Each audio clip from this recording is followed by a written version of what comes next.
My dear brothers and sisters, being the second Sunday of Advent, let us first prayerfully listen to the day's Gospel passage. A reading from the Holy Gospel according to Mark. The beginning of the Gospel of Jesus, the Son of God, as it is written in Isaiah the prophet. Behold, I am sending my messenger ahead of you.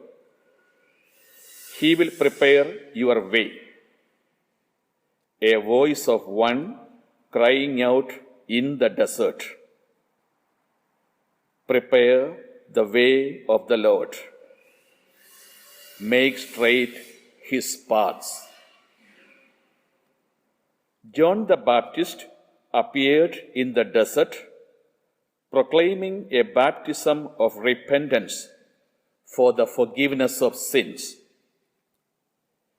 People of the whole Judean countryside and all the inhabitants of Jerusalem were going out to him and were being baptized by him in the Jordan River as they acknowledged their sins.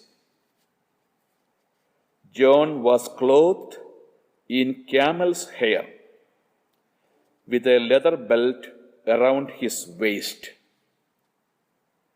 He fed on locusts and wild honey, and this is what he proclaimed: One mightier than I is coming after me.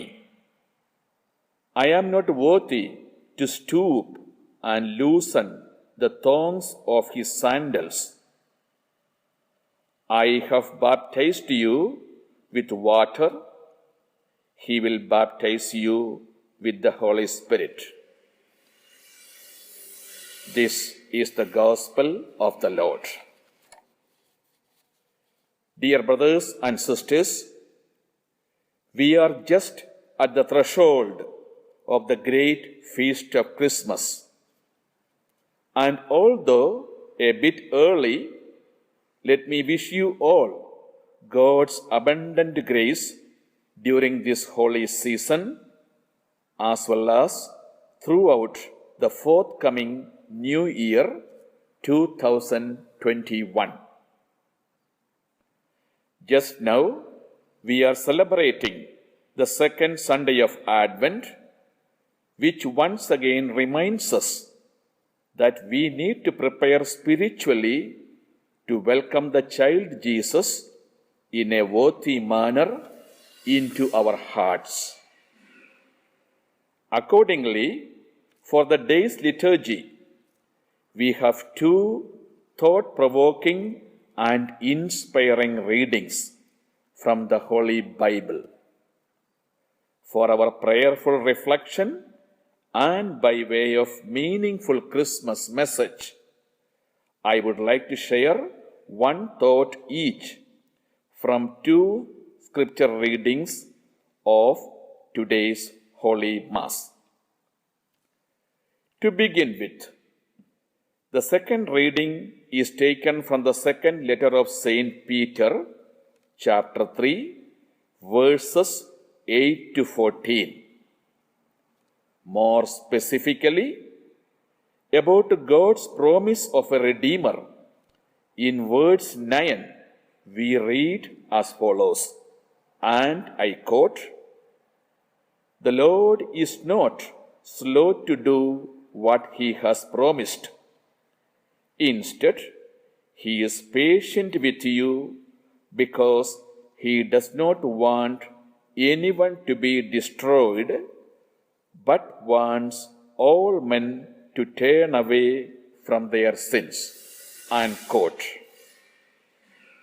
Further, about the way in which we need to prepare our hearts for the coming of the Redeemer, Peter clearly speaks in verse 14 as follows, and I quote, And so, my friends, as you wait for the day of the Redeemer, do your best to be pure and faultless in God's sight and to be at peace with the Lord.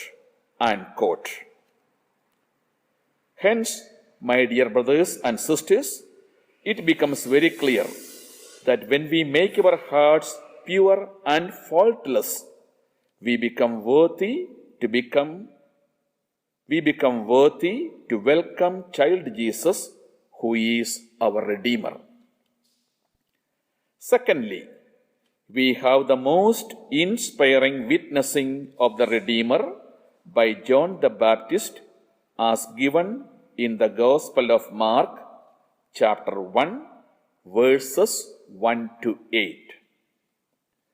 Clearly focusing on making our hearts pure and humble to welcome the Redeemer, in verse 4, John the Baptist speaks as follows, and I quote, "Turn away from your sins and be baptized, and God will forgive your sins." Unquote. Further, John the Baptist does not preach what he does not practice in his life. In other words, after making his heart pure and humble, John rightly asks us to be pure and humble before the Redeemer.